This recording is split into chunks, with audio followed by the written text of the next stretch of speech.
Hello, how are you? Welcome back to 9 Years in China with me again. Hope you're doing okay. I hope you caught the last video about just talking a little bit about English majors and their testing. Today we'll call this part 2 of the English major conversation. We'll talk a little bit about the job market. Like I said in the last video, English majors, they know they'll probably at the very least be able to teach. And most English majors are girls, so they'll graduate and maybe they want to teach the little kids, what we call Xiaohaizi, small child. Or they may keep on, get their masters and whatnot and try to teach high school or maybe even college someday. But it all starts, you got to graduate first and do the best you can, because if you're good, there are jobs for you. If you're bad, you might not have a job in English, or you may become a kindergarten teacher.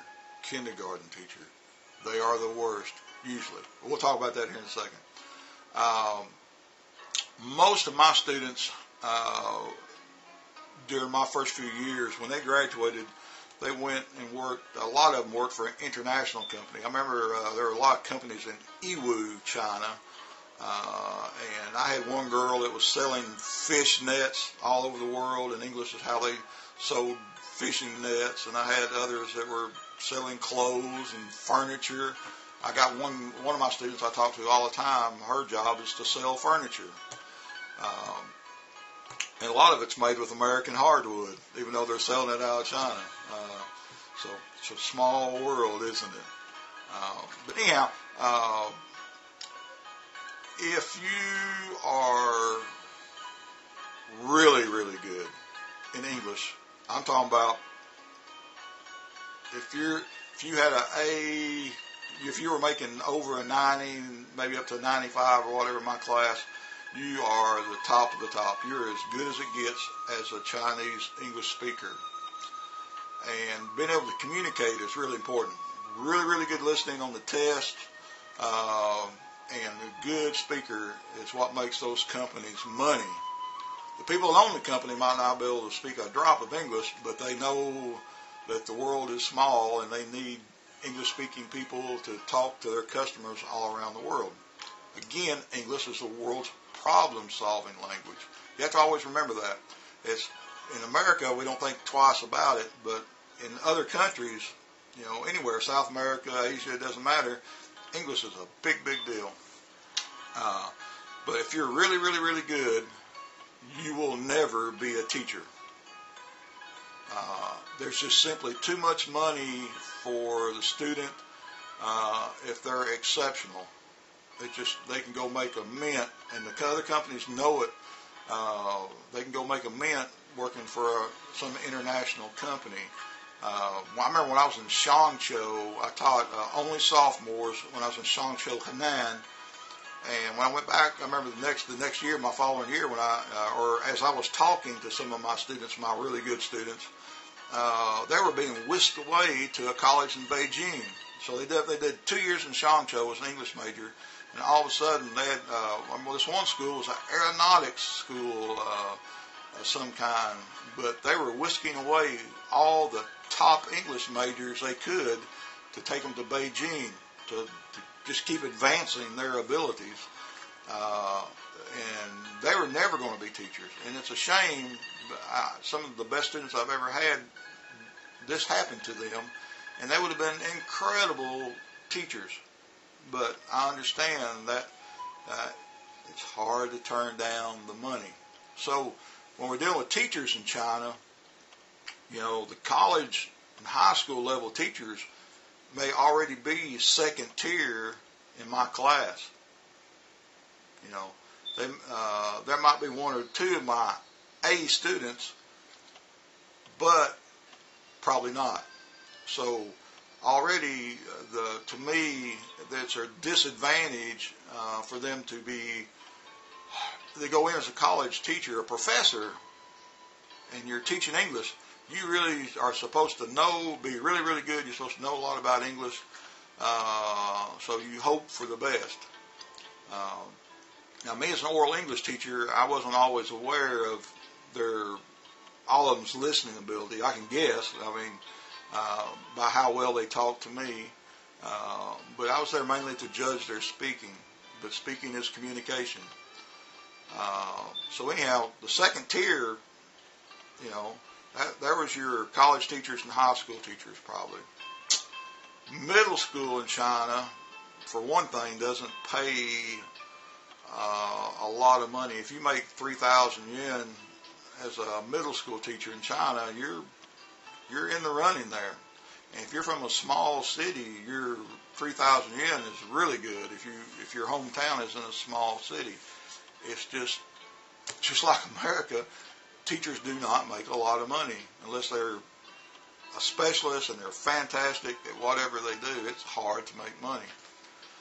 So my middle school teachers were just the so-so kids for the most part.